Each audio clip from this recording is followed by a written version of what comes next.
बॉलीवुड चर्चित खलनायक हेउछंती प्रदीप रावत। गजनी, लगान भली अनेक ब्लॉकबस्टर हिंदी सिनेमा रे खलनायक चरित्र रे अभिनय कर सारी प्रदीप रावत। तेबे निकटरे कैंसर रे तांकर मृत्यु घटी। मृत्यु बेलू 74 वर्ष बयस होइथिला। तेबे आपण जानिछंती कि गजनी, लगान भली हिंदी सिनेमा रे खलनायक चरित्र रे अभिनय कर सारी प्रदीप रावत एक ओडिया सिनेमा रे मध्य अभिनय करिछंती।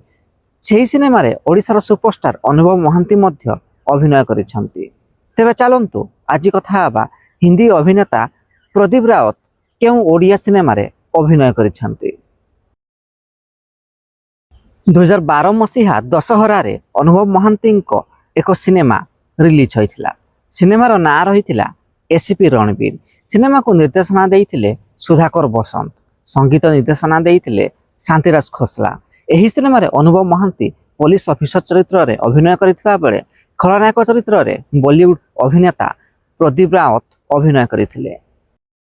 ଏହି ସିନେମାରେ ପ୍ରଦୀପ ରାୱତ ଏକ ଦୁର୍ଦାନ୍ତ ଭୟଙ୍କର ଖଳନାୟକ ଚରିତ୍ରରେ ନଜର ଆସିଥିଲେ। ତେବେ ଏହି ସିନେମାରେ ପ୍ରଦୀପ ରାୱତଙ୍କ ଅଭିନୟକୁ ଲୋକମାନେ ଖୁବ୍ ପସନ୍ଦ କରିଥିଲେ। ତେବେ ବଲିଉଡ ଅଭିନେତା ପ୍ରଦୀପ ରାୱତଙ୍କ ଅଭିନୟ ଆପଣଙ୍କୁ କେମିତି ଲାଗେ କମେଣ୍ଟ ବକ୍ସରେ ନିଶ୍ଚିନ୍ତ ଜଣାନ୍ତୁ। ଭିଡ଼ିଓଟି ପସନ୍ଦ ଆସିଥିଲେ ଲାଇକ୍, ସେୟାର ଏବଂ ଚ୍ୟାନେଲଟିକୁ ସବସ୍କ୍ରାଇବ କରିବାକୁ ଜମାରୁ ଭୁଲିବେନି।